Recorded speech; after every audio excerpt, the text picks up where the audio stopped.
Oke, Assalamualaikum warahmatullahi wabarakatuh. Waalaikumsalam warahmatullahi Waalaikumsalam wabarakatuh. warahmatullahi wabarakatuh. Ya, terima kasih atas respon teman-teman semua. Silakan videonya diaktifkan. Kalau untuk mikrofonnya boleh di-unmute ya, tapi videonya silakan diaktifkan ya. Ini beberapa yang sudah mengaktifkan, tapi beberapa juga banyak yang belum. Oke. Oke, marilah perkuliahan pada hari ini kita buka dengan bacaan basmalah bersama-sama. Bismillahirrahmanirrahim. Oke, semoga dengan Bismillahirrahmanirrahim. membaca basmalah kita diberikan kemudahan kelancaran dari awal sampai akhir ya. Oke. Amin. Ya, dari 36 yang join baru 26, masih ada 10 yang belum. Nah, silakan. Oh ya, kalian absennya nanti kok ya, pas ini apa namanya, mulai jamnya. Tapi saya absen dulu, tidak apa-apa ya. Nanti yang saya sebutkan atau saya panggil nama, silakan menjawab ya. Oke. Naili, ada? Hadirah. Naili, Hadiroh ya. Oke. Lana, Nafisatus. Lana? Belum. Khairu Umatin. Hadirah, Bu. Oke. Ismi Zumaroh. Hadirah, Bu. Oke. Fatia Latifah. Hadirah, Bu. Oke. Nafira. Nafira Khairinisa. Belum. Nailis Saadah. Hadirah, Bu. Oke. Silvian Naharin. Hadirah, Bu. Isni Nugrahen. Hadirah, Bu. Oke. Fani Fahrida. Hadirah, Bu. Zuyinatul Ulfa. Zuyinatul? Oh, belum ya. Faza Nuril Ulia. Faza? Belum ada. Eka Vina. Hadirah, Bu. Oke. Nurul Khairin Nida. Hadirah, Bu. Invitahul Wardah. Belum ada. Oke. Nada Zulfia. Hadirah, Bu. Farida Nurwahidah. Eka Miftahus Saadah. Hadirah, Bu. Oke. Sebentar. Nadifa Takia. Hadirah, Bu. Suaranya pelan ya. Oke. Septiana Nurfiani. Hadirah, Bu. Rema Vina. Bu Lailia Dereng. Iya. Ya wes Lailia, maaf kelewat ya. Hadirah, Bu. Oke, sorry Mbak, kelewat ya. Rema Vina. Malah belum ada Rema. Wardah Masyifa. Hadirah, Bu. Mega Ayodhya. Mega? Belum. Zakiatul Aulia. Hadirah, Bu. Oke. Rohayatun. Rohayatun. Indriana Nur Agustin. Hadirah, Bu. Desya Eki Huliani. Hadirah, Bu. Amalia Hadirah, Bu. Adiba. Hadirah, Bu. Kemudian Naila. Hadirah, Bu. Oke. Halimatus Sa'diyah. Hadirah, Bu. Lailatul Ma'rufah. Hadirah, Bu. Oke. Rohmah Nur Laila. Rohmah? Belum. Miladia Nur. Nggak ada juga ini. Aini Hasanah. Hadirah, Bu. Oke ya. Bu Lana Nafisatus Bu hadirah. Siapa? Lana Nafisatus. Lana Nafisatus. Oh, atas ya. Iya, Bu.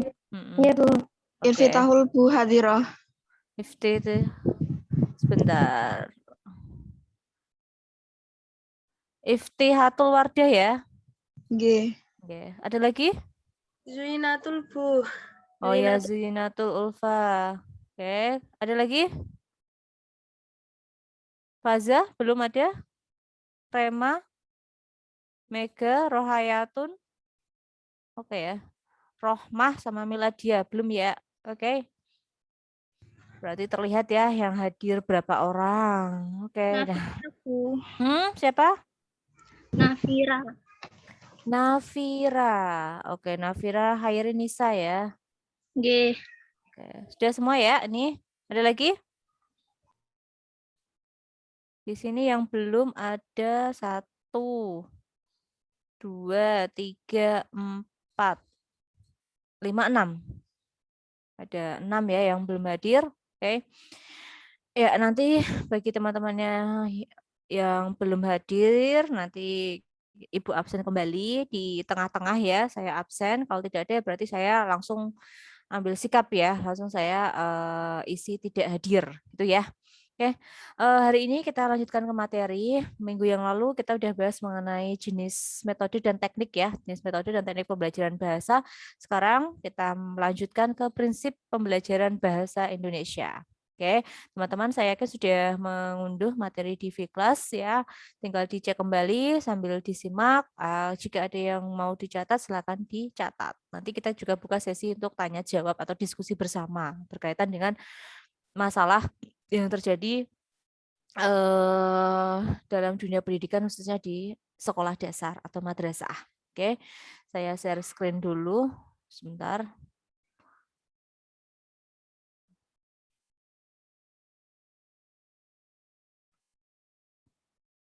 Ya, apakah sudah terlihat?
Oke.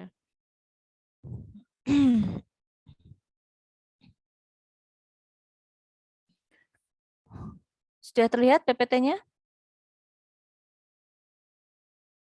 Sudah? Sudah ya. Oke. Oke, mohon maaf nanti kalau tiba-tiba sinyal saya hilang lagi tersendat ya. Oke, semoga cukup untuk pertama dan terakhir tadi ya. Ya, kita lanjutkan ke pembelajaran dan prinsip pembelajaran bahasa Indonesia. Nah, di sini nanti. Ya, kenapa? Faza Nuril Hadiroh, Bu. Tadi sinyalnya tidak stabil. Oke, Faza Nuril. Saya cek dulu. Nggih, Bu. Ya. Oke. Terima kasih, Bu. Ya, sama-sama. Nanti ya saya absen lagi di tengah ya. Kita lanjutkan. Hari ini kita belajar mengenai apa itu pembelajaran dan prinsip pembelajaran dalam bahasa Indonesia. Ada 4 topik yang akan kita bahas. Yang pertama berkaitan dengan apa itu belajar, jenis-jenis belajar, apa itu pembelajaran, dan prinsip pembelajaran bahasa Indonesia. Ada 4 ini yang akan kita bahas pada siang hari ini. Oke ya. Terkadang kalau kita mendengar kata belajar itu seringnya dikaitkan dengan sekolah ya. Ya, belajar pasti kaitannya di sekolah. Ya, padahal belajar itu tidak hanya sebatas di lingkungan sekolah saja. Kita mengamati lingkungan sekitar kita itu juga termasuk bagian dari belajar. Belajar apa sih? Ya belajar memahami, misalnya kalau itu dalam suatu masyarakat ya, memahami bagaimana masyarakat itu berinteraksi, bagaimana masyarakat itu dalam memecahkan suatu masalah. Itu semua kategorinya ada belajar. Dia belajar di sini bukan berarti harus di lingkup sekolah. Kita buanglah pendapat kuno ya yang menyatakan kalau belajar itu ya pasti harus di lingkungan sekolah. Padahal belajar bisa di mana saja dan kapan saja. Nah, belajar itu sendiri saya ambil pendapat dari Sukma Dinata yang menyebutkan yang namanya belajar itu berkaitan dengan 10 ini. Ya, 10 pembahasan. Pembahasan yang pertama, belajar merupakan bagian dari perkembangan. Perkembangan siapa sih? Ya, perkembangan individunya. Ya, kita ambil ketika kita masih kecil ya, masih bayi. Ya, bayi itu kan berdasarkan tahapan usianya dia ada perkembangannya kan, tahapannya ya. Tidak bisa bayi itu baru lahir terus bisa berjalan. Nah, itu namanya bayi ajaib ya. Namanya bayi robot atau tuyul ya.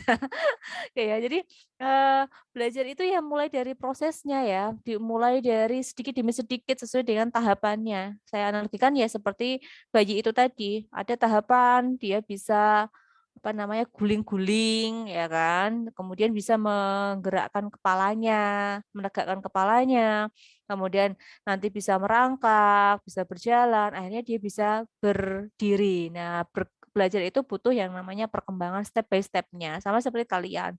Kita belajar di sini dalam arti luas ya, tidak dalam arti sempit ya. Kita sebagai individu kan mempelajari lingkungan sekitar kita. Nah, bagaimana sih kita menghadapi suatu masalah jika masalahnya seperti ini dengan orang yang seperti ini misalnya. Kalau dengan orang yang santai mungkin ketika kita berbicara, ketika kita guyon dengan dia mungkin tidak ada masalah ya. Tapi ketika kita bertemu dengan orang yang kebalikannya, dia itu sensi banget ya.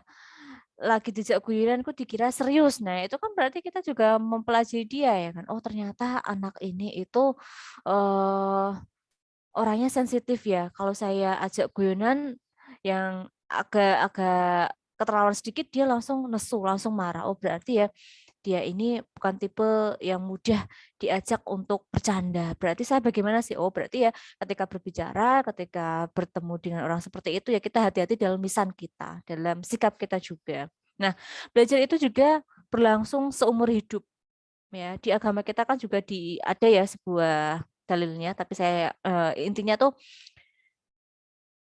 belajar sampai tidak mengenal batasan waktu dan usia ya. Ibaratnya sampai kita menutup mata itu baru berhenti belajarnya. Ya, saya teringat akan teman ketika kemarin S2 ya. Ada dua teman saya satu kelas. Kita panggilnya teman karena memang masuknya barengan. Meskipun kalau di luar dilihat ya usianya lebih lebih senior beliau ya kan. Ketika kita ngobrol, kita berbicara, kita tanya-tanya, ternyata beliau itu sudah usia sekitar ini. Waktu itu sudah 57 waktu itu, 57 tahun. Nah, kita yang masih muda kan kagum juga ya dengan Bapak ini ya. Oh, Bapak ini ternyata walaupun usianya sudah 57 tahun, masih semangat untuk belajar. Berarti belajar itu tidak mengenal usia, dilakukan seumur hidup. Kembali lagi ke konsep belajar tadi, belajar tidak hanya berlangsung di lingkup formal, tetapi di luar itu kita juga belajar. Maka dari itu teman-teman yang masih muda hendaknya memiliki semangat belajar yang tinggi ya. Jangan males ya, apapun keadaan kita harus selalu bersyukur. Kita masih diberikan kesempatan untuk bisa pertama misalnya melanjutkan ke perguruan tinggi. Kita lihat ke teman-teman kita, tidak semua teman-teman seangkatan kita itu merasakan bangku perkuliahan. Tidak semuanya. Ya, jadi bagi teman-teman yang dapat kesempatan ya difasilitasi oleh orang tua atau mungkin itu dari beasiswa dan sebagainya, kita gunakan sebaik mungkin ya, kita gunakan sebaik mungkin. Jangan disia-siakan ya.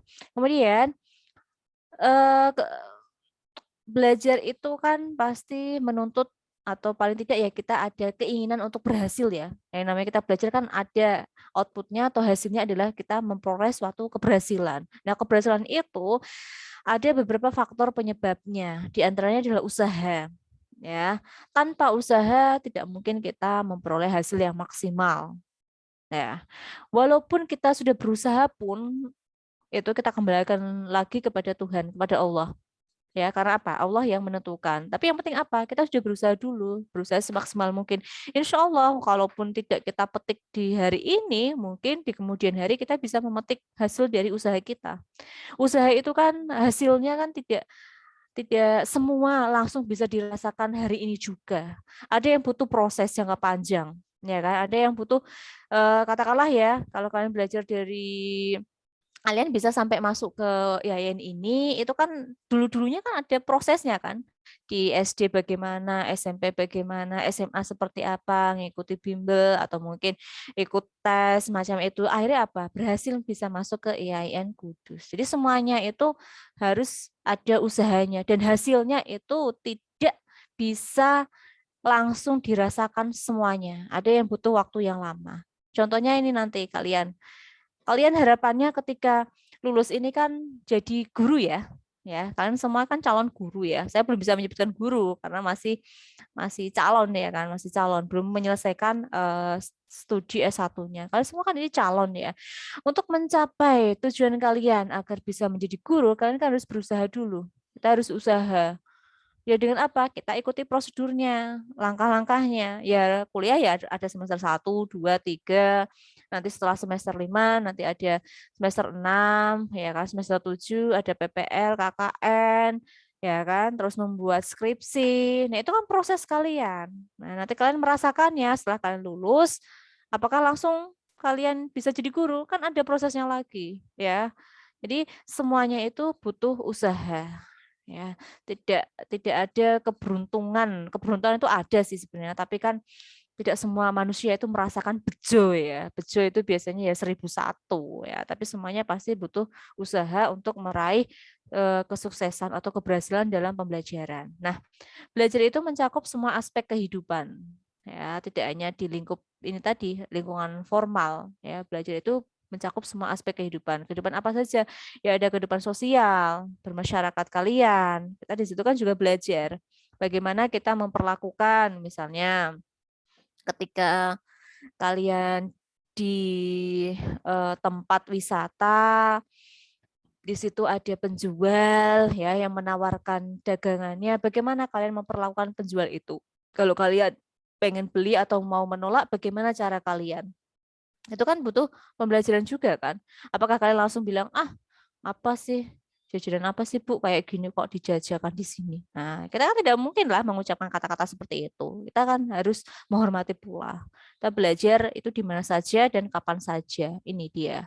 Dan tentunya tidak hanya dalam situasi formal, ya, tapi situasi non formal atau informal pun kita bisa memperoleh ilmunya. Contohnya misalnya, kalian pernah ketemu tukang parkir? Pasti pernah ya. Neng mall, neng tempat makan biasanya ada ini ya, tukang parkir kalau tempat makannya itu agak gede. Nah, kita bisa belajar dari orang itu. Apa sih yang bisa kita ambil? Kita lihat dulu lah bagaimana beliau menata ini ya, jejeran motor biar tertata rapi ya, tidak semrawut, ngambilnya mudah. Itu kan kita belajar dari dia caranya. Kemudian ketika tukang parkir itu dikasih uang ya setelah membantu ini yang konsumen yang mau pergi biasanya ngasih uang ya, itu bagaimana sikap dia Nah, kita kan lihat belajar dari situ. Oh, ternyata dari tukang parkir ini kita bisa memperoleh beberapa ilmu ya. Ilmunya tentu saja ilmu hidup ya. Oke ya, kalau dikasih orang kita tidak segan mengucapkan terima kasih. Dan kadang bapaknya kadang kan senyum ya, sambil senyum sambil nunduk gini. Kadang biasanya seperti itu. Nah, kita bisa belajar dari beliau. Jadi guru kalian itu tidak hanya yang dalam formal seperti ini. Ada dosen kalian, ada bapak ibu guru di sekolah itu tidak hanya itu saja guru kalian. Tukang parkir pun bisa menjadi guru kalian. Dan kalian tadi melihat bagaimana beliau menghadapi kadang kan ada konsumen itu yang eh angel ya, dalam artian disuruh parkir sini tidak mau, atau mungkin perkataannya kasar. Nah, bagaimana tukang parkir itu menyikapinya? Nah, kita bisa belajar di situ ya. Kemudian sama seperti tadi, motivasi ya. Kita belajar itu harus ada motivasinya, ya kan? Apa sih yang menjadikan kalian mau mengikuti perkuliahan ini? Pasti ada motivasinya, ya. Sebagai contoh dulu ketika saya masih sekolah ya, ketika saya masih sekolah, saya punya guru favorit, mata pelajaran favorit, ya kan. Saya dulu itu tidak suka yang namanya sejarah. Ya, SMP aku rak senang sejarah karena harus menghafalkan teori-teori dan lain sebagainya. Tapi ketika SMA, saya ketemu dengan guru saya namanya Bu Indri. Ya, beliau itu ketika mengajarkan sejarah bisa menyenangkan, tidak monoton. Kalau dulu waktu SMP kan kayak cerita bae ya. Jadi gurunya cerita ini loh kejadiannya ini. Tapi ketika saya bertemu dengan guru yang namanya Bu Indri ketika ngajar sejarah, saya menjadi apa? Suka. Nah, kan. Jadi setiap kali saya ada pelajaran sejarah, saya pasti mendengarkan sebaik mungkin, belajar ya. Dan ternyata sejarah itu yang menyenangkan. Nah, saya ada motivasinya. Motivasinya apa? Saya sudah suka dengan gurunya. Maka teman-teman juga sama. Harus ada motivasi. Ya, hal yang mempengaruhi kenapa kalian mau melakukannya, ada motivasinya. Nah, nanti kalian ketika jadi guru itu juga harus bisa menjadi apa ya magnet ya bagi siswanya, daya tariknya agar siswa itu antusias mengikuti pembelajaran kalian. Nah, caranya bagaimana? Nah, nanti kalian bisa berkaca pada beberapa figur. Nah, contohnya saya dulu pernah punya guru favorit namanya Pak ini atau Bu ini. Ngajarnya seperti ini Bu. Nah, itu bisa kalian terapkan nanti ketika menjadi guru. Nah, mungkin saya suka dengan dosen ini Bu, cara mengajarnya menyenangkan, tidak membosankan, kadang diselingi permainan atau apa. Nah, itu bisa kalian terapkan juga ya. Kemudian perlu adanya variasi, kemudian ada hambatan, dan belajar itu membutuhkan bantuan dan bimbingan orang lain. Ya, kita analogikan ya, bayi itu tadi ya. Bayi bisa membalikkan badan itu kan dibutuhkan bantuan. Ada orang tuanya atau saudaranya ibaratnya untuk membalikkan. Dia bisa berjalan dengan lancar itu kan juga ditatih terlebih dahulu ya. Sama seperti kalian. Belajar itu harus ada pembimbingnya. Sama dengan mengaji. Kalian mungkin kalau hanya sekadar bisa ngaji sih semua bisa ya. Tapi kalau ngaji itu kan ada ilmunya ya. Ilmu membaca ini atau kita sebut dengan ilmu tajwid ya. Kalau tidak ada yang mendampingi ya nanti belajarnya ya asal bisa, tidak ke pemahaman secara menyeluruh. Sama juga dengan kalian sekarang ini. Kalau kalian mau mempelajari tentang suatu ilmu baru, ya harus ada gurunya, ada pembimbingnya. Supaya apa? Ada yang mengarahkan. Siapa tahu kalian salah ngambil jalur. Siapa tahu kalian ada yang kurang. Nah, itu ada pembimbingnya. Jadi menurut Sukma Dinata ini definisi dari belajar. Jadi belajar itu tidak hanya sekadar memperoleh ilmu, pengetahuan yang diterima di bangku sekolah atau formal, tetapi lebih dari itu ya. Kita juga bisa mempelajari lingkungan yang ada di sekitar kita. Nah, untuk yang jenis belajar ada banyak sebenarnya ya jenis-jenis belajar, tapi saya ambil menurut Bloom ya. Kalau menurut Bloom kita kenal dengan taksonominya ya, taksonomi Bloom yang kita pergunakan di bidang pendidikan ada kognitif, afektif, dan psikomotorik. Nah, ini basic teman-teman nanti ketika membuat penilaian Itu harus ada penilaian afektifnya, kognitifnya, psikomotoriknya. Nah, sebelum kita bahas lebih lanjut, apa itu kognitif, afektif, psikomotorik, mungkin teman-teman ada yang bisa menjelaskan dulu ya. Kognitif itu berhubungan dengan apa? Kognitif. Calon guru harus tahu loh. Pengetahuan, Bu. Pengetahuan Bu. ya. Iya, pengetahuan. Jadi di sini berkaitan dengan daya ingat ya, ibaratnya ya. Daya ingat dari seseorang, kayak pengetahuannya. Kalau kita membuat soal atau pertanyaan ya berkaitan dengan semacam teori-teorinya ya.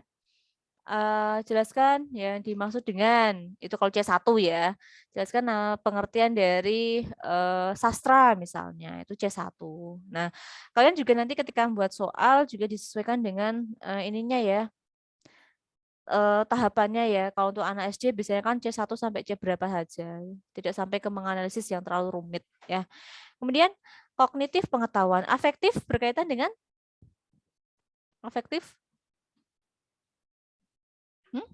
Apa? Sikap. Bu. Sikapnya, iya sikap ya, afektif itu berhubungan dengan sikap. Nah, kalau psikomotorik Perilaku. perilaku ya, perubahan tingkah laku atau perilaku. Nah, ini jenis-jenis belajar menurut Bloom. Nah, ada juga teman-teman kalian dari kelas berapa ya? Saya cek dulu ya. Ini kelas apa ya? B ya? Abu. A ya. Kalau sebentar. Kalau yang kelas A, kemudian sebentar tak cek. Yang B tidak ada, berarti D ya, kelas D.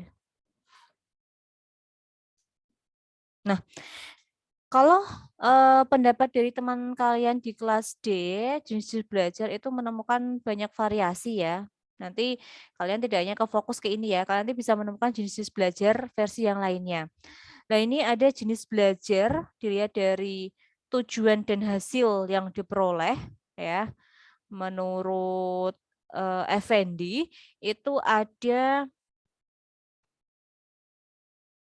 4 ya. Ada jenis belajar itu disebut dengan belajar abstrak, ada belajar keterampilan, belajar sosial, dan belajar pemecahan masalah. Nah, nanti kalian atau teman-teman bisa coba ya searching-searching di Google, itu banyak sekali jenis-jenis belajar menurut pendapat siapa gitu ya. Tapi pada dasarnya hampir sama ya.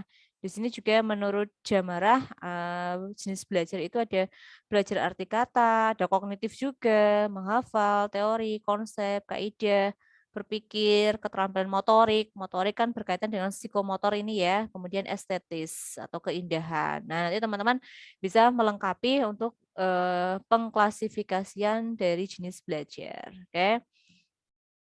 Tadi udah dibahas ya, saya lewati ya karena udah paham mengenai konsepnya. Kemudian yang berapa nih berarti ya? Ketiga ya, prinsip pembelajaran bahasa. Nah, kita masuk ke intinya. Kalau pembelajaran itu intinya kan proses ya, proses belajar. Proses belajar ya ada tahapannya, ada langkah-langkahnya yang harus ditekuni, yang harus dilampaui agar memperoleh hasil yang maksimal. Nah, untuk prinsip belajar jenisnya itu ada 4 ya, ada prinsip kontekstual, prinsip integratif, prinsip fungsional, dan prinsip apresiatif. Jadi ini keempat jenis dari prinsip pembelajaran.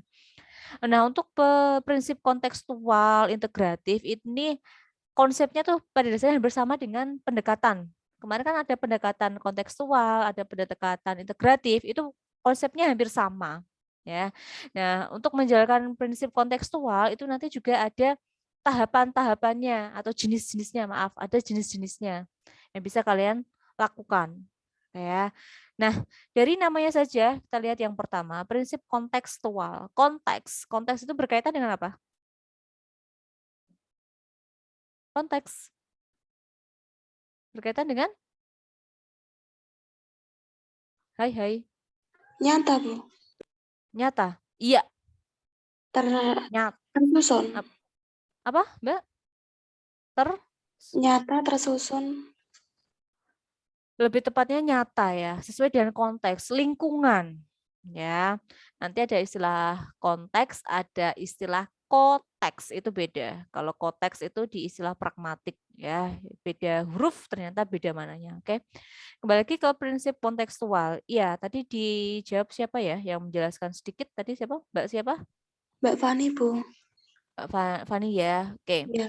Jadi intinya kontekstual itu kan nyata sesuai dengan keadaan lingkungannya. Ini hampir sama definisinya dengan prinsip kontekstual. Jadi tujuannya membantu siswa untuk memahami makna materi dengan mengkaitkan konteks kehidupan sehari-hari, ya kan?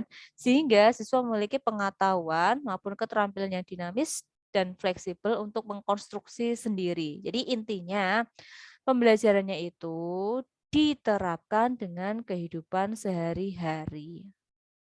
Atau dalam contoh misalnya seperti ini. Ketika kita mengajar, kita harus tahu dulu lingkungan dari siswa kita. Lingkungan itu kan tempat tinggal itu kan ada beberapa jenis ya. Ada masyarakat pesisir, ada masyarakat pegunungan, ada masyarakat perkotaan, ada masyarakat pedesaan. Ya kan? Kita harus tahu itu dulu. Nah, kita kaitannya bagaimana? Misal, yang kita ajar itu adalah masyarakat pesisir yang berkaitan dengan kehidupan nelayan, mencari ikan. Ya, ketika kita memberikan contoh, jangan kita mengkaitkannya dengan masyarakat pegunungan. Karena apa? Nanti mereka ketika membayangkan itu susah. Kalau di kehidupan nelayan ya kita ambil contoh kehidupan nelayan itu seperti apa? Karena apa? Masyarakatnya atau siswa kita itu di pesisir pantai. Nah, belum tentu orang pantai itu pernah ke gunung. Ya, belum tentu. Sama juga sebaliknya, orang gunung belum tentu pernah ke pantai. Contohnya bagaimana? Nah, contohnya ketika kalian mau mengajarkan tentang menulis karangan deskripsi misalnya. Nah, karena itu siswanya itu masyarakat pesisir, maka kita bisa meminta mereka membuat contoh deskripsi dari nelayan. Nah, deskripsi dari nelayan karena mereka lingkungan nelayan ya paham. Nelayan itu yang bagaimana.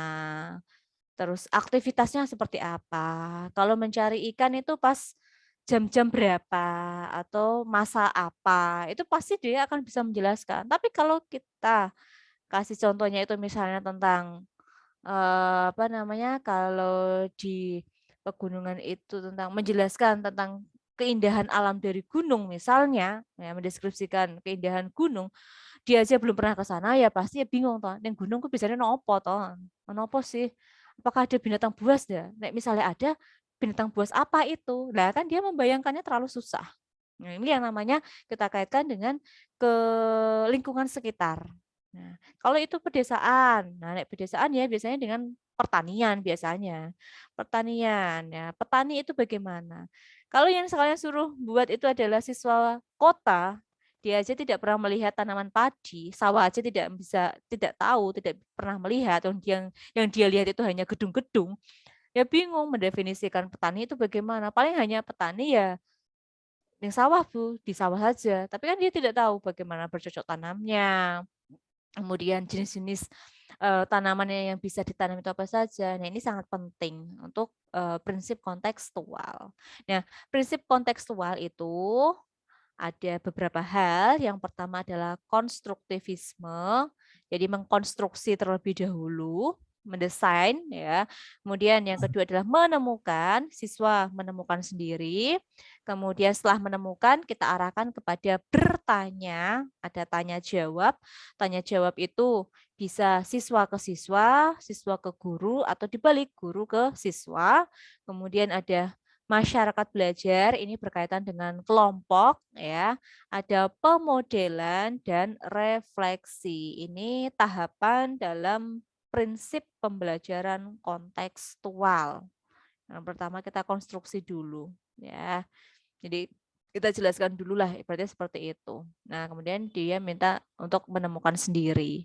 Karena yang belajar kalau menemukan sendiri itu mudah diingat daripada kita hanya memberikan ke teorinya saja ya. Tapi kalau menemukan itu biasanya yang akan membekas.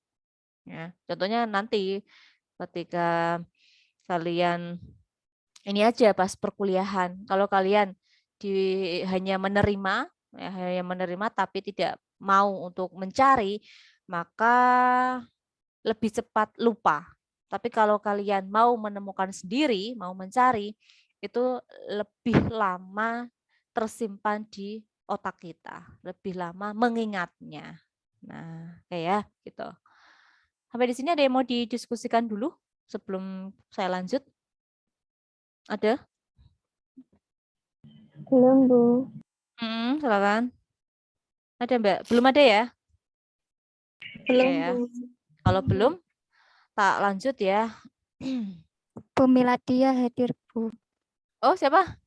Mil Miladia. Sebentar. Bu Rohayatun hadir. Ya, oh ya sebentar. Miladia Nur sudah hadir ya. Iya, Bu. Kemudian Bu Rohayatun siapa? hadir. Rohayatun. Oh, Rohayatun ini ya. Ada lagi? Ya, Bu. Mega sudah hadir belum? Belum. Rohmah? Aduh, masih belum ya. Roma? Mega udah ada ya? Mega Ayodhya ya. Oke. Rema sudah belum? Sudah hadir Bu Rema, Bu. Oke, sebentar. Tadi mana ya nama Rema ya? Rema. Nailis, Fani, Nada, Septiana. Oh ini Rema. Oke. Oke ya. Saya sambung dulu ya. Nah, sekarang saya lanjutkan ke prinsip yang kedua, yakni prinsip integratif. Prinsip integratif intinya ya sesuai dengan kurikulum kita ya, kurikulum K13 ya, terintegrasi. Ya, berarti terpadu ya, menjadi satu, saling berkaitan. Nah, jadi prinsip integratif itu ya disajikan secara terpadu atau terintegratif. Kalau ke pembelajaran bahasa Indonesia ya, baik antara unsur fonologi, morfologi, sintaksis, semantik, ataupun pemaduan empat keterampilan yang lain. Nah, ibaratnya kalau pembelajaran sekarang yang K13, satu buku ada tema ya, ada tema satu dan lain sebagainya. Satu tema ini antara mapel bahasa Indonesia, kemudian seni budaya, olahraga, IPA dan lain sebagainya itu saling terkait, menyatu jadi satu ya. Kemudian ada prinsip fungsional ya. Fungsional itu apa sih?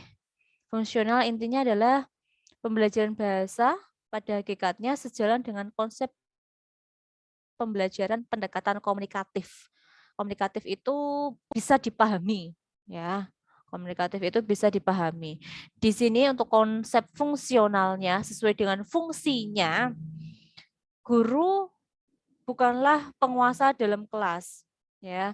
Guru itu bukan diktator ya, tapi memberikan kesempatan kepada siswanya untuk menjelaskan, untuk mencari, untuk menemukan, untuk berpendapat.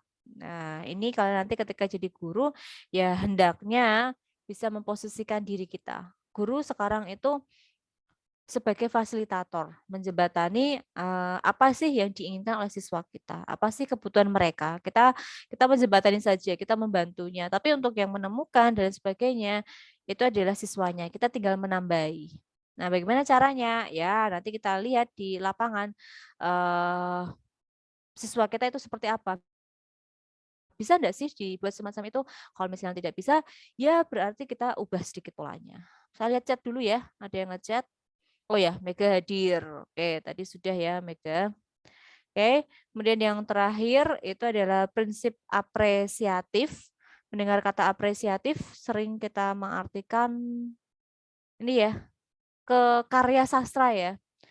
Penghargaan terhadap suatu karya. Nah, di sini prinsip apresiatif itu tidak hanya ke situ saja maksudnya, tapi lebih ke kita bisa menciptakan pembelajaran yang menyenangkan bagi siswa. Itu bagaimana sih? ketika kita mau mengajarkan keterampilan berbahasa, misalnya menyimak, berbicara, membaca, menulis, yang menyenangkan untuk siswa itu seperti apa? Nah, misalnya ketika mau pembelajaran eh, berbicara misal, berbicara bisa kita padu-padankan dengan menyimak ya. Kita buat macam permainan lah ya, kita buat permainan bahasa. Ya, kalian punya kalimat misalnya, kalimatnya nggak usah panjang-panjang karena subjek kita kan siswa SD ya, namanya tidak usah terlalu panjang, yang simpel saja. Kita pengen tahu kemampuan berbicara atau ya kemampuan berbahasa siswa kita berikan kalimat itu. Nah, nanti untuk mengetesnya anak ini lancar berbicara dengan bahasa Indonesia ya dengan itu tadi misalnya. Ini loh, kamu bisikkan atau kamu perlihatkan, nanti yang pertama membaca, kemudian disampaikan lagi, sampai yang terakhir, nanti endingnya seperti apa. Nah, kadang kan dari 1, kedua, ketiga, ada beberapa kata yang sudah mulai pretel ya. Nah, kita kesampingkan itu aja dulu. Ya, kita kesampingkan itu aja dulu. Kita di sini fokusnya ke pembelajaran berbicaranya. Bagaimana sih dia berbicara dalam bahasa Indonesia lancar atau tidak. Nah, itu bisa kita gunakan. Atau mungkin ketika mau membelajarkan menulis karangan misalnya. Kalau mereka disuruh mengawang-awang sendiri di suatu ruangan misalnya, ya anak-anak kita ngarang ya temanya bebas atau misalnya temanya tentang lingkungan sekitar. Harusnya kalau lingkungan sekitar kan mereka keluar, ya kan, keluar mengamati. Tapi kalau kita taruh mereka di dalam suatu ruangan, maka ketika disuruh mengarang dengan tema lingkungan sekitar, ya dia hanya menjelaskan lingkungan sekitar saya ada meja, ada kursi, kan membosankan. Mereka akan merasa jenuh. Inspirasinya itu kurang. Maka kita giring keluar. Ya, kita giring tapi tetap dipantau. Kita giring keluar. Kita minta mereka mengamati dulu. Cari tempat yang enak untuk nulis ya, misalnya. Kita pantau, misalnya dia milih di taman, ada yang milih di depan ruang kelas, ada di samping kantin misalnya. Nanti kan berarti karangan yang dia buat ya sesuai dengan apa dia amati, misalnya tentang situasi kantin misalnya atau koperasi. Nah, dengan seperti itu, daya imajinasi mereka, daya kreativitas mereka akan menjadi berkembang karena kita tempatnya itu tidak di lingkup kelas, tapi kita giring keluar. Ini yang namanya apresiatif. Jadi belajar itu bisa menyenangkan. Atau misalnya mau nulis puisi misal ya. Kalau mereka hanya ayo tulis puisi tema tentang lingkungan atau tentang keindahan alam misalnya, dia akan blank, nggak tahu. Tapi kalau misalnya kita hadirkan dengan audio plus visual, ya kalau audio kan hanya ke suara, misalnya kalian putarkan suara gemericik air atau suara burung berkicau atau apa, mereka kan malah merasa tenang ya, wah konsentrasi. Penak ya, nek aku ngrungokke suara kene kok rasane dadi tenang. Nah, nanti kan mereka akan, ini, nanti nulisnya apa sih, "Oh, perasaanku terasa tenang," ya, terdengar suara kicauan burung misalnya. Nah, itu akan membantu mereka dalam berkreasi, dalam menghasilkan puisi. Contohnya seperti itu. Jadi buatlah pembelajaran di kelas itu menyenangkan. Atau mungkin bisa ke desain ya, desain dari ruangan itu. Dibuat sedemikian rupa supaya tidak terlalu monoton ya. Bagaimana sih dibuat yang menarik lah untuk saat itu misalnya kan bisa. Atau pas pelajaran matematika misalnya kita menghadirkan bangun ruang misalnya. Bangun ruang kita buat dari kotak ya, atau mungkin kita bawa media yang lain, misalnya ini loh bangun ruang salah satunya ada yang bentuk lingkaran. Nah, seperti ini lingkaran bawa bola. Nah, itu bisa kalian terapkan dalam pembelajaran ya. Jadi prinsip apresiatif itu intinya adalah menekankan pada belajar itu menyenangkan ya. Oke, ada yang mau ditanyakan? Silakan.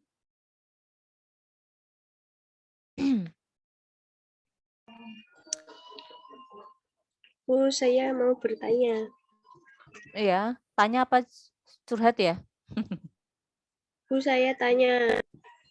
Mau tanya, oke, silakan. Di dalam faktor keberhasilan belajar itu kan salah satunya ada faktor motivasi, Bu. Nah, Mm-mm. itu bagaimana cara kita untuk mengetahui dan mengembangkan soft skill dalam diri kita ketika dalam proses pembelajaran melalui faktor motivasi tersebut.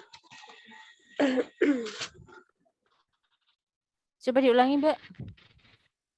Bagaimana cara? Bagaimana cara kita Mm-mm. untuk mengetahui dan mengembangkan soft skill dalam proses pembelajaran melalui proses motivasi tersebut. Oke. Sebelum saya jawab, silakan teman yang lainnya untuk memberikan komentarnya. Ada suatu masalah ya, bagaimana sih cara kita mengetahui dan mengembangkan soft skill pada siswa? Silakan. Ingat, sumber informasi tidak hanya dari dosennya ya, dari gurunya. Kalian juga berbebas menentukan, mengemukakan pendapat ya. Kita sama-sama belajar. Kalau ada kasus seperti ini, kira-kira apa sih yang bisa kalian berikan atau solusi apa yang bisa kalian terapkan untuk mengembangkan kemampuan soft skill bagi siswa yang ada kaitannya dengan memotivasi. Silakan.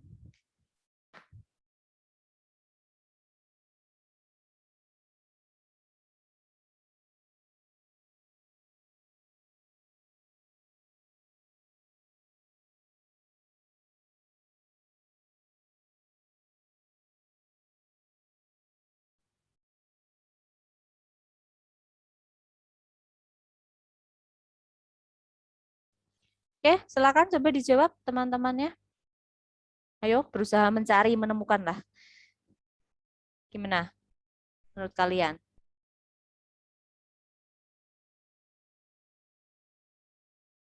Silakan. Coba dicari dulu. Bagaimana caranya? Ayo, silakan.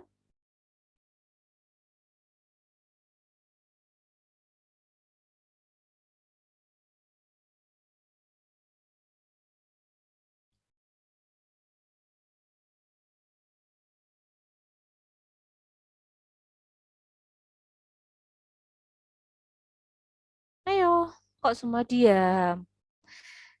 Diam mencari atau diam hanya menunggu jawaban ya.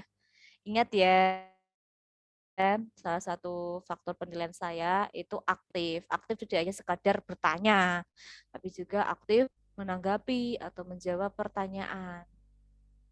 Silakan. Mohon maaf, tadi pertanyaannya apa ya Mbak? Bisa diulangi? Nah, Mau ini ada mencoba yang lain. menjawabnya. Oke, silakan. Tadi kaitannya motivasi tentang soft skill yang dimiliki siswa ya, Bu? Ya, tanya ke Mbak Cuma Zujinatul. Mbak Zujinatul yang bertanya. Mbak Zui, salam direspon Mbak Zui. Bagaimana cara kita mengembangkan soft skill dalam diri peserta didik melalui faktor motivasi? saya mau berpendapat, Mbak.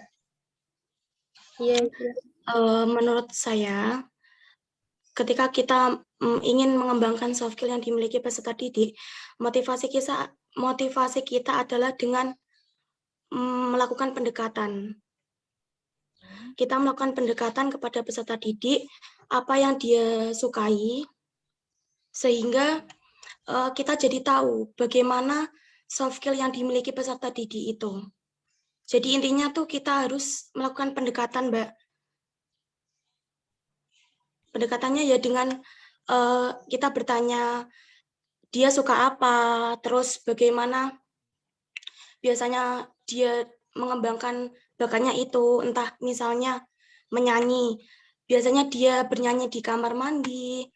Dengan begitu kan kita tahu bahwa oh si A suka nyanyi, berarti kita melakukan pendekatan, mencoba melakukan pendekatan seperti itu, Mbak.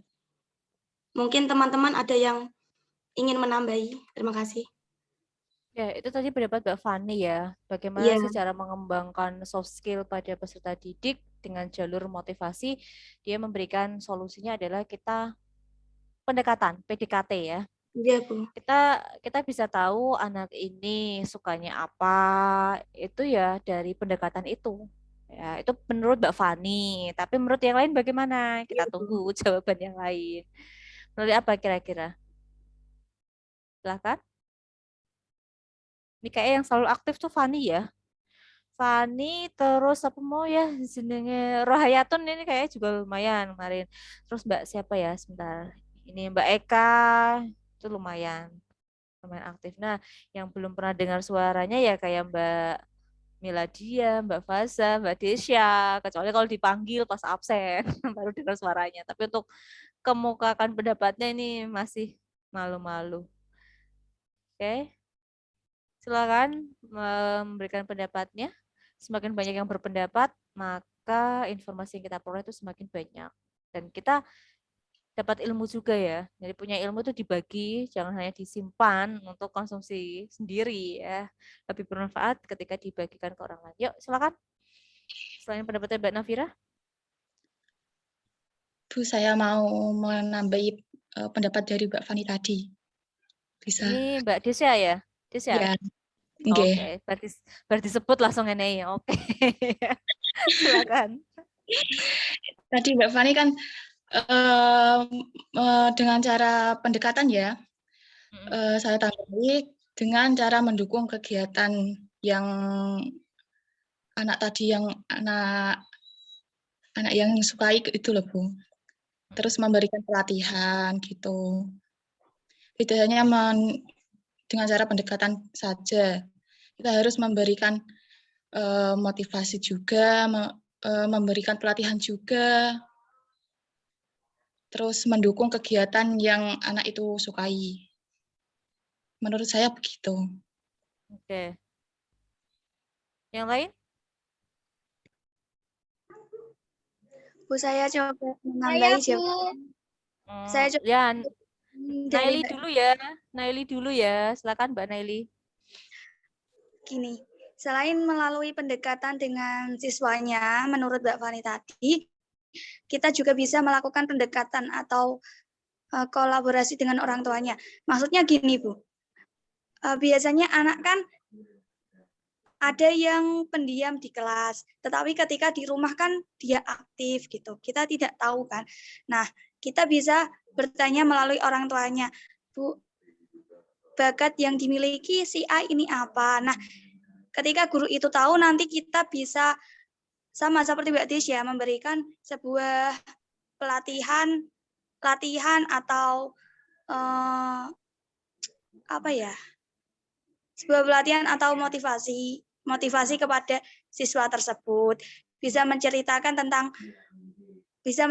kepada siswa tersebut seperti di sepak bola ada Ronaldo yang sampai yang internasional atau yang lain gitu. Oke. Tadi selain Mbak Naili ada lagi kayaknya? Tadi Saya, siapa? Bu. Mbak Adiba. Oke, Adiba dulu, Adiba. Roha itu udah sering, nanti dulu ya, Mbak Roha. Adiba dulu. Ya, Bu. Silakan. Menurut saya ya, Bu, selain melalui pendekatan, terus apa tadi yang disampaikan Mbak Disa sama Mbak Nali, ya, pelatihan. kita juga perlu mengapresiasi kegiatan anak itu, kayak udah capek-capek latihan, terus untuk mengasah skillnya, masa kita sebagai guru tidak melakukan apresiasi atau memberikan hadiah gitu loh, Bu. Kayak nanti kan setelah kita memberikan apresiasi berupa kayak hadiah, kalau kita rajin latihan apa gimana, nanti kita kasih sesuatu, buku atau apa gitu yang menunjang skillnya lebih bagus lagi, kan anak menjadi lebih semangat, termotivasi untuk itu terus berlatih, terus mengasah skillnya gitu loh, Bu. Intinya hadiah, mengapresiasi kegiatannya. Oke. Nah, kalau saya jadi gurunya, ini Mbak ya, gaji sebulan habis untuk berhadiah terus. Reward ya, intinya reward ya Mbak Adiba ya. Reward itu tidak melulu hadiah yang berupa ini Mbak. Maksudnya gini, reward itu kan ada banyak gitu loh, Bu, kayak ayo terus berlatih nanti biar bisa menjadi kayak si A, terus biar bisa membanggakan kedua orang tua, biar masuk ke kayak atlet-atlet gitu loh, Bu. Oke, iya, paham. Jadi saya garis bawahi dulu ya. Untuk pemberian reward itu tidak hanya berupa hadiah materi, misalnya kayak buku atau apa, dengan memberikan pujian, ya kan, tepukan tangan, kalau itu yang nonverbal, itu juga bisa, atau salah satu hal yang bisa memotivasi siswa menjadi, wah aku ada perhatian dari guru setelah melakukan ini misalnya. Jadi teman-teman nanti ketika menjadi guru, rewardnya tidak melulu harus berupa barang ya. Oke, jadi bisa berupa ucapan kita atau verbal kita, ya kan, non verbal kita itu juga sudah membantu siswa kita. Kalau dikasih hadiah juga bisa, tapi hadiahnya itu yang dibutuhkan ya, dalam artian tuh memiliki fungsi ya, tidak misalnya boneka atau apa, tapi kita kaitkan dengan pembelajaran, misalnya dikasih kayak tadi alat tulis ya, ada buku, ada pensil, atau mungkin dia krayon, kalau dia suka menggambar, kita bisa memberikan dia krayon supaya dia lebih sering mengasah lagi bakatnya, nah semacam itu. Oke, ada satu lagi yang mau berpendapat, silahkan. Saya kasih kesempatan satu orang aja. Tinggal satu kesempatan, siapa? Ada? Tidak ada? Oke, kalau tidak ada berarti saya simpulkan ya. Intinya eh, bagaimana sih cara kita mengembangkan soft skill bagi siswa melalui motivasi ya. Ya, jawaban dari teman-teman bisa semua ya. Pertama kita berikan perhatian dulu. Kita pahami dulu ya, kita pendekatan ya. Pendekatan itu bisa ke siswanya atau ke orang tuanya. Ya, kalau ke siswa kadang kan bocah bervariasi ya, ada yang tipenya pemalu di sekolah tapi di rumah aktif. Ada yang memang benar-benar pemalu semacam itu. Nah, kita bisa komunikasi ke orang tuanya. Nah, cara tanya jangan langsung bilang, bakatnya apa, Bu? Ya, jangan yang seperti itu ya. Kita tanya dulu, si anak ini kalau di rumah sukanya kegiatannya apa ya, Bu? Kan misalnya, oh dia sebenarnya main, Bu. Mainnya apa, Bu? Kira-kira bola misalnya. Dia sedang bermain sepak bola dengan teman-temannya. Kalau main, dia tuh kalau bermain bola tuh triknya oke kok Bu. Bocah semono iso lho Bu ngiring bola, terus iso ngegolke, iso ngatur kancane. Kowe engko sebelah kono tak oper mrene mana. Nah, misalnya semacam itu lah. Dari diskusi itu kan kita bisa menyimpulkan, oh ternyata anak ini misalnya dia suka bermain bola ya, suka olahraga. Nah, nanti kita kan bisa mengembangkan bakatnya. Tentu saja tidak hanya kita sebagai guru kelas, mungkin berkolaborasi dengan guru olahraga. Supaya apa? Anak ini ada perhatian di kelas, misalnya dia hanya diam atau mungkin kemampuan pengetahuan kognitifnya mungkin kurang, tapi ternyata untuk psikomotoriknya, ternyata untuk eh, keterampilan motoriknya itu dia menonjol. Nah, maka kita bisa mengembangkannya ke situ. Nah, gitu ya. Jadi kita pelajari karakter dari siswa kita dengan pendekatan-pendekatan. Kalau kita sudah tahu, kita bisa memberikan macam tadi pelatihan. Ya, kalau misalnya dia sukanya ini hobi gambar, suka mewarnai. Nah, kita bisa mengarahkan anak itu. Iya, memang kalau pelajar menggambar, memang dia gambarnya oke. Nah, memadupadankan warna dia bisa sehingga gambarnya terasa apik, terasa serasi. Nah, kita bisa motivasi dia misalnya, ayo diajak ke pelatihan tadi ya, misalnya dikasih pelatihan, yuk Mbak gambar yuk, ini. Kemudian untuk rewardnya, hadiahnya, mungkin karena dia tertariknya di bidang tadi, gambar atau melukis, kita bisa memberikan dia buku gambar atau krayon. Kalau tertariknya di bidang olahraganya apa? Misalnya bola ya, kita bisa memberikan dia bola semacam itu. Tapi ya sebatas inilah ya, nah, tidak memberatkan gurunya ya. Tidak harus reward itu berupa hadiah-hadiah semacam itu, tidak. Tapi reward itu bisa berupa pujian, ucapan, nah, ya kan, gerakan badan kita misalnya, ih sip kamu ya gambarnya oke. Nah, anak diberi ucapan semacam itu plus ada apa namanya kayak ini ya, gerakan-gerakan semacam ini kan senang. Sama aja seperti kalian.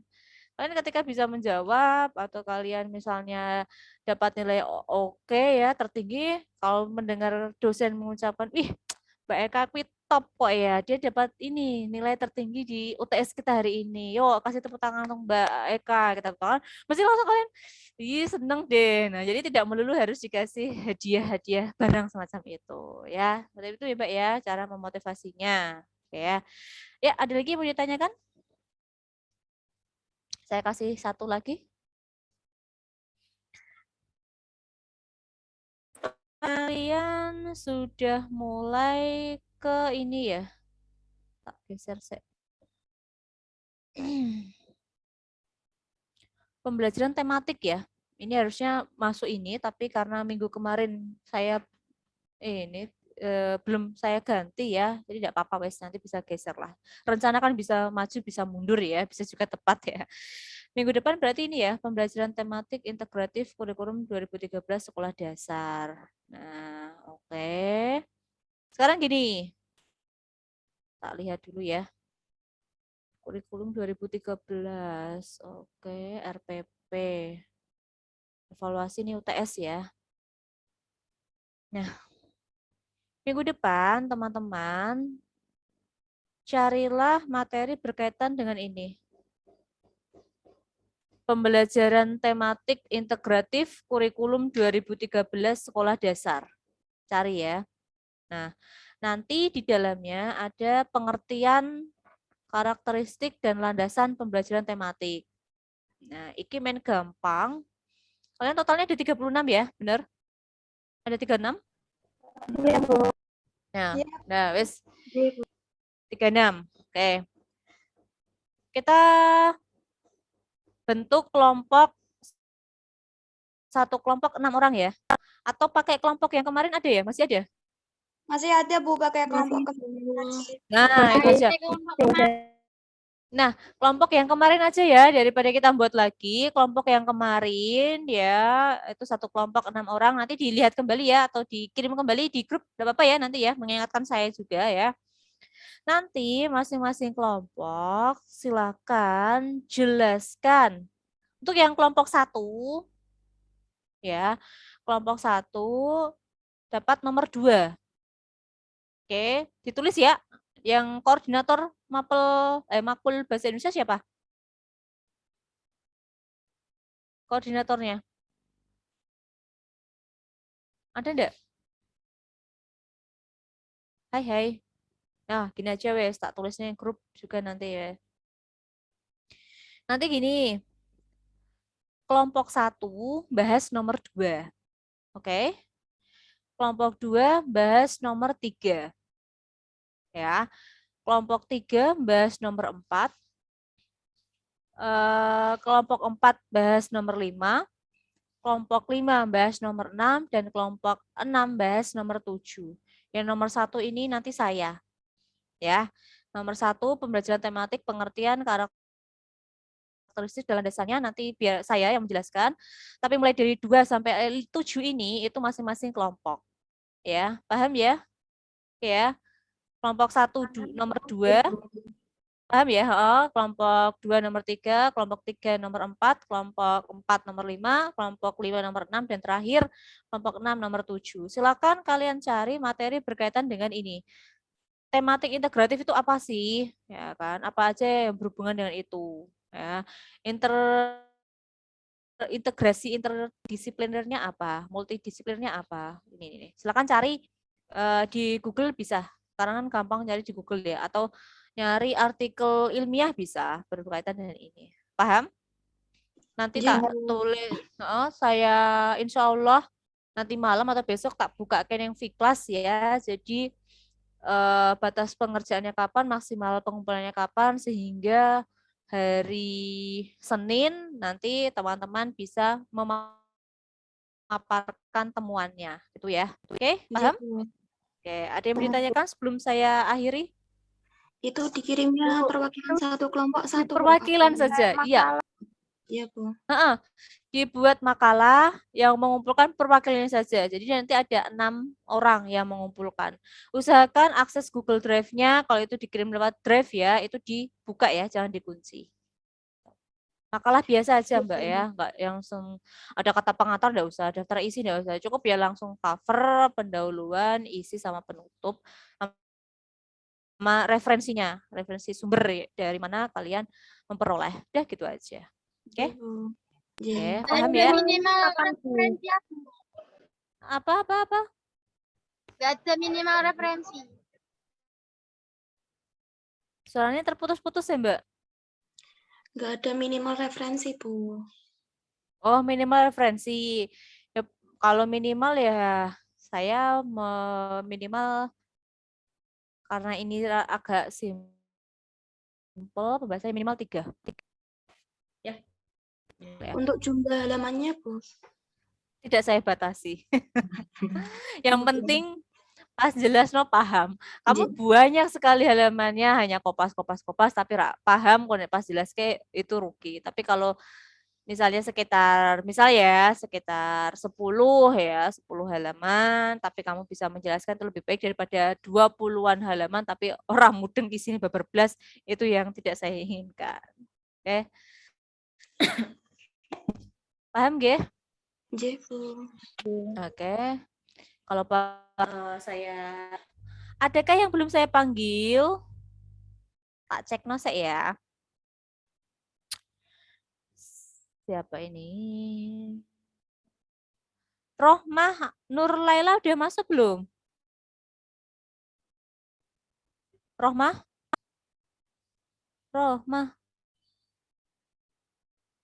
Enggak ada, Rohmah? Oh ada.